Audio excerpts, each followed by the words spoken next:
ಈಗ ನಮ್ಮ ಶಿರಾ ರೆಡಿಯಾಗಿದೆ ಅಂದರೆ ನಾವು ಕೈಗೆ ತಗೊಂಡಾಗ ಇಲ್ಲಿ ಯಾವುದೇ ರೀತಿ ಕೈಗೆ ಮುಟ್ಟೋದಿಲ್ಲ, ಇಲ್ಲಿ ಕ್ಲೀನಾಗಿ ಅಂಟೋದಿಲ್ಲ, ಅಷ್ಟು ನೀಟಾಗಿ ಬಂದಿರುತ್ತೆ. ಮೃದುವಾಗಿ ಬಂದಂತಹ ಒಂದು ಗೋಧಿ ಹಿಟ್ಟಿನ ಶಿರಾ. ನಮಸ್ಕಾರ ಎಲ್ರಿಗೂ. ಇಲ್ಲಿ ಹಿಟ್ಟಿನ ಶಿರಾ ಮಾಡೋಣ ಅಂತ ನಾನು ತಯಾರಿ ಮಾಡ್ಕೊಂಡಿದ್ದೀನಿ.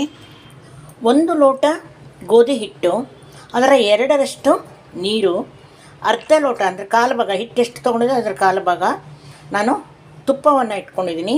ಹಾಗೆ 1 ಲೋಟ ಸಕ್ಕರೆ, ಗೋಧಿ ಹಿಟ್ಟು ಹಾಗೂ ಸಕ್ಕರೆಯನ್ನು ಸಮ ತೊಗೊಂಡಿದ್ದೀನಿ.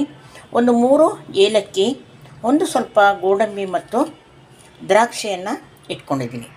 ಈಗ ಹೇಗೆ ಮಾಡೋದು ಅಂತ ತೋರಿಸ್ತೀನಿ, ಬನ್ನಿ. ಗೋಧಿ ಶಿರವನ್ನು ಮಾಡಲಿಕ್ಕೆ ನಾವು ಮೊದಲು ತುಪ್ಪವನ್ನು ಹಾಕ್ಕೊಂಡು ಹಿಟ್ಟನ್ನು ಹುರ್ಕೋಬೇಕಾಗತ್ತೆ. ಹಾಗಾಗಿ ನಾನು ಇಲ್ಲಿ ಒಂದು ಸ್ವಲ್ಪ ಭಾಗ ತುಪ್ಪವನ್ನು ತೆಗೆದು ಹಾಕ್ಕೊಂಡಿದ್ದೀನಿ. ಸ್ವಲ್ಪ ಜಾಸ್ತಿ ತುಪ್ಪ ಹಾಕ್ಕೊಂಡೆ ಹುಟ್ಟಿದ್ರೆ ಬಹಳ ಬೇಗ ಹುರಿಲಿಕ್ಕೆ ಆಗುತ್ತೆ. ಹಾಗಾಗಿ ನಾನು ಅರ್ಧದಷ್ಟು ತುಪ್ಪವನ್ನು ಈಗಲೇ ಹಾಕ್ಕೊಂಡಿದ್ದೀನಿ. ಅದು ಕಾಯ್ತಾ ಇದ್ದ ಹಾಗೆ ನಾವು ಹಿಟ್ಟನ್ನು ಹಾಕ್ಕೊಳ್ಳೋಣ. ಈಗ ತುಪ್ಪ ಕಾದಿದೆ, ಇದಕ್ಕೆ ನಾವು ಗೋಡಂಬಿ ದ್ರಾಕ್ಷಿ ಹಾಕಿ ಕರೆದು ಎತ್ತಿಟ್ಕೊಂಡ್ಬಿಡೋಣ. ಆಮೇಲೆ ನಾವು ಪ್ರತ್ಯೇಕ ಹುರಿಬೇಕು ಅಂತ ಇರಲ್ಲ, ಮಿಶ್ರಣ ಮಾಡಿದ್ರೆ ಆಗುತ್ತೆ. ನಾವು ಈ ಟೈಮ್ನಲ್ಲಿ ಬಾದಾಮಿಯನ್ನು ಕೂಡ ಸೇರಿಸ್ಕೋಬೋದು, ಚೆನ್ನಾಗಿರುತ್ತೆ. ನನಗೆ ಬಾದಾಮಿ ಉಪಯೋಗ ಕಡಿಮೆ ಆಗಿರೋದ್ರಿಂದ ಗೋಡಂಬಿ ದ್ರಾಕ್ಷಿ ಮಾತ್ರ ಹಾಕ್ಕೊಳ್ತಾ ಇದ್ದೀನಿ.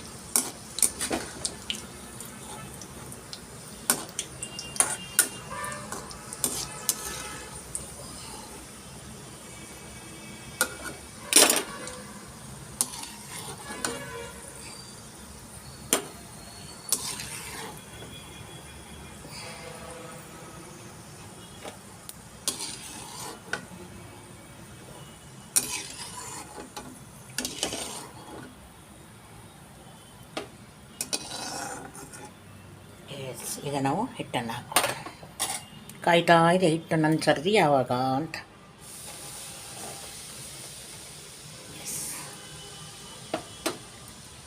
ಇದನ್ನು ಒಂದು ಸಣ್ಣ ಉರಿಯಲ್ಲಿ ನಾವು ಮಿಶ್ರಣ ಮಾಡಿಕೊಂಡು ಹುರ್ಕೊಳ್ಳೋಣ. ಅದು ಸ್ವಲ್ಪ ಈ ತುಪ್ಪದ ಜೊತೆ ಸೇರಿ ನೀರಾಗುತ್ತೆ, ಸ್ವಲ್ಪ ಅಲ್ಲಿವರೆಗೂ ಹುರ್ಕೊಳ್ಳೋಣ. ಹಸಿ ವಾಸನೆ ಹೋಗಬೇಕು, ಇದೇ ಮುಖ್ಯವಾದ ಹಂತ. ನಾವು ಇದನ್ನು ಚೆನ್ನಾಗಿ ಮಾಡಿಕೊಂಡ್ರೆ ನಾವು ಮಾಡುವಂತಹ ಗೋಧಿ ಶಿರಾ ತುಂಬ ಚೆನ್ನಾಗಿ ಬರುತ್ತೆ. ಹಾಗಾಗಿ ಸಮಾಧಾನವಾಗಿ ಇದನ್ನು ಮಾಡ್ಕೊಳ್ಳೋಣ. ಹಿಟ್ಟು ಉರಿತಾ ಈ ಹದಕ್ಕೆ ಬಂದಿದೆ. ಈಗ ಅದು ಮುದ್ದೆ ಇದ್ದಿದ್ದು ಹುಡಿ ಆಗುತ್ತೆ, ಪುಡಿ ಕಾಣುತ್ತೆ ನಮಗೆ. ಅಲ್ಲಿವರೆಗೂ ನಾವು ಇದನ್ನು ಹುರ್ಕೋಬೇಕು. ತುಪ್ಪ ನಾವು ಇನ್ನೂ ಸ್ವಲ್ಪ ಹಾಕ್ಕೋಬೋದು, ಅದನ್ನು ಕಡಿಮೆ ತುಪ್ಪದಲ್ಲಿ ತೋರಿಸ್ಬೇಕು ಅಂತ ನಾನು ಕಡಿಮೆ ತುಪ್ಪದಲ್ಲಿ ತೋರಿಸ್ತಾ ಇದ್ದೀನಿ.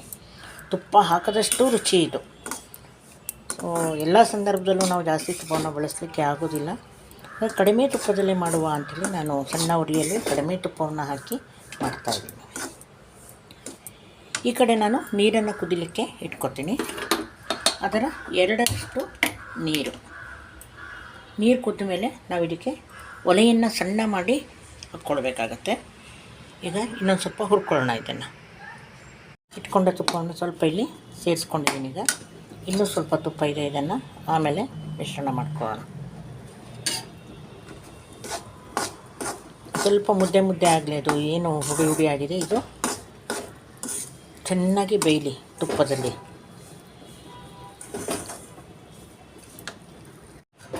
ಈಗ ಗೋಧಿ ಹಿಟ್ಟು ಬಣ್ಣ ಪೂರ್ತಿ ಬದಲಾಗಿದೆ. ಈ ಸಂದರ್ಭದಲ್ಲಿ ನಾವು ಕುದಿಯೋ ನೀರನ್ನು ಸೇರಿಸೋಣ. ಕುದಿಯೋ ನೀರನ್ನು ಸೇರಿಸುವಂಥ ಸಂದರ್ಭದಲ್ಲಿ ನಾವು ದೂರದಿಂದ ಹಾಕಬೇಕಾಗುತ್ತೆ, ಯಾಕಂದರೆ ಬಹಳ ಬೇಗ ಮೇಲೆ ಬರುತ್ತೆ.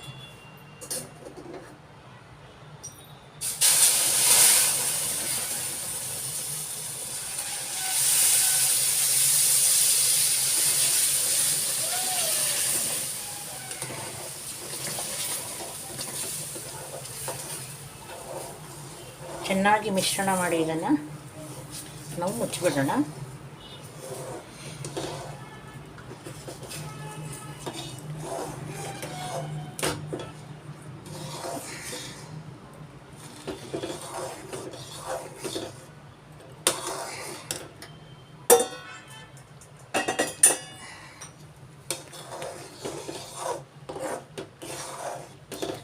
ಈ ಹಿಟ್ಟು ಚೆನ್ನಾಗಿ ಬೇಯಬೇಕು.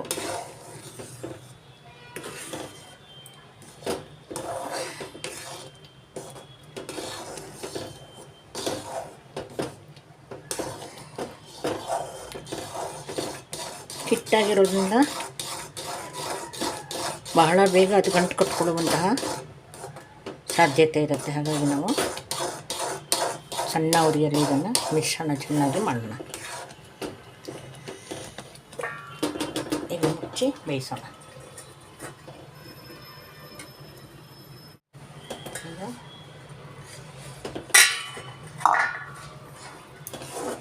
ಹಿಟ್ಟು ಸಾಕಷ್ಟು ಬೆಂದಿದೆ. ಈಗ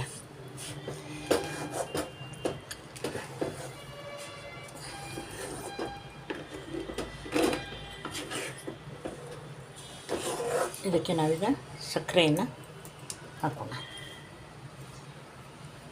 ಇಟ್ಕೊಂಡಂತಹ 1 ಲೋಟದಷ್ಟು ಸಕ್ಕರೆ,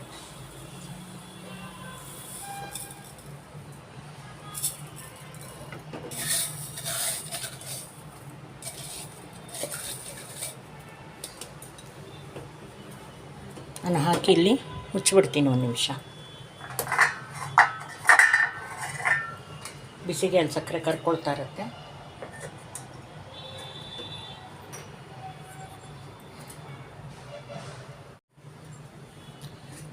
ಈಗ ಸಕ್ಕರೆ ಹಾಕಿದಾಗ ಅದು ತಗೊಳ್ತಾ ಇದೆ. ಒಮ್ಮೆ ಚೆನ್ನಾಗಿ ಮಿಶ್ರಣ ಮಾಡ್ಕೊಳ್ಳೋಣ. ಸಕ್ಕರೆ ಹಾಕಿದ ಕೂಡಲೇ ಮತ್ತೆ ಒಂದು ಸರಿ ನೀರು ಆಗುತ್ತೆ ಇದು, ಆದರೆ ಮತ್ತೆ ಗಟ್ಟಿ ಆಗುತ್ತೆ. ಸಕ್ಕರೆ ಇದಾಗಿ ಮತ್ತೆ ಗಟ್ಟಿ ಪ್ರಮಾಣಕ್ಕೆ ಬರುತ್ತೆ.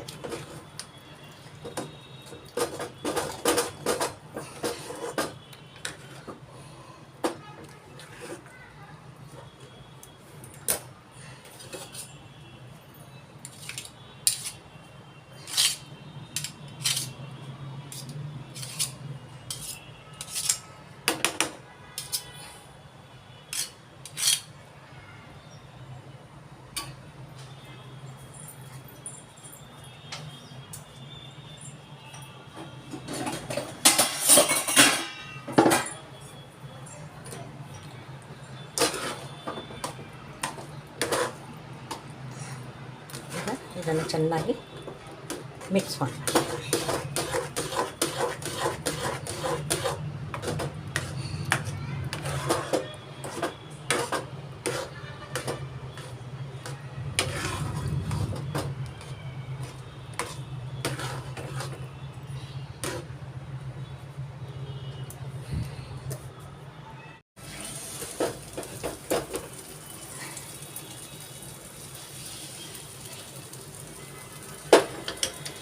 ನಾನು ಇಟ್ಕೊಂಡಂಥ ತುಪ್ಪವನ್ನು ಪೂರ್ತಿ ಹಾಕ್ಕೊಂಡಿದ್ದೀನಿ. ಈಗ ಈ ರೀತಿಯಾಗಿ ಅದು ಮುದ್ದೆ ಮುದ್ದೆ ಆಗ್ತಾ ಬರುತ್ತೆ.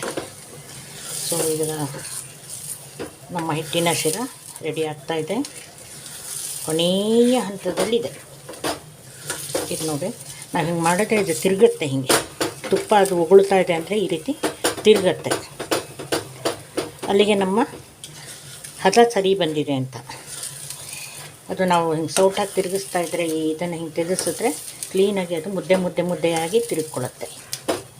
ಈ ಸಂದರ್ಭದಲ್ಲಿ ನಾವು ಇಟ್ಕೊಂಡಿರುವಂತಹ ಗೋಡಂಬಿ ಮತ್ತು ಏಲಕ್ಕಿ ಪುಡಿಯನ್ನು ನಾನು ಸೇರಿಸ್ಕೊತಾ ಇದ್ದೀನಿ. ಹಾಗೆ 1 ಚಿಟಿಕೆ ಹಿಂಗನ್ನು ನಾವು ಮೊದಲೇ ಸೇರಿಸ್ಕೋಬೇಕಿತ್ತು, ಅದನ್ನು ಕೂಡ ಇಲ್ಲಿ ಹಾಕ್ಕೋತಾ ಇದ್ದೀನಿ. ಹಾಕ್ಕೊಂಡು ಪೂರ್ಣ ಮಿಶ್ರಣವನ್ನು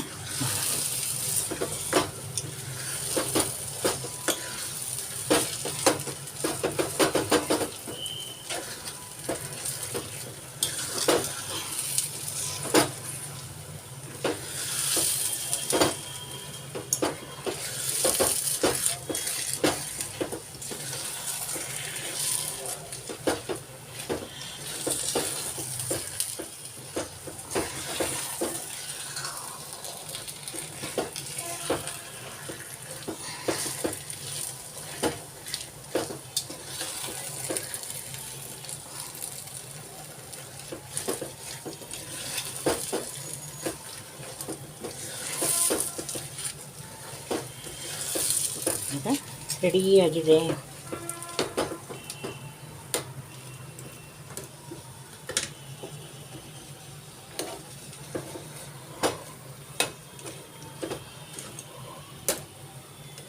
ಈಗ ನಾವು ಮಾಡಿದಂಥ ಈ ಸೈಡಲ್ಲೆಲ್ಲ ತುಪ್ಪ ಉಗುಳ್ತಾ ಇದೆ, ನಿಮ್ಗೆ ಕಾಣಿಸ್ತಾ ಇರ್ಬೋದು. ಈ ರೀತಿ ಬಂದಿದೆ ಅಂದರೆ ನಮ್ಮ ಮಾಡಿದಂತಹ ಈ ಶಿರಾ ಸರಿಯಾಗಿದೆ ಅಂತ ಅರ್ಥ. ಇದನ್ನು ಮಾಡಿ ಮುಚ್ಚಿಬಿಟ್ಟು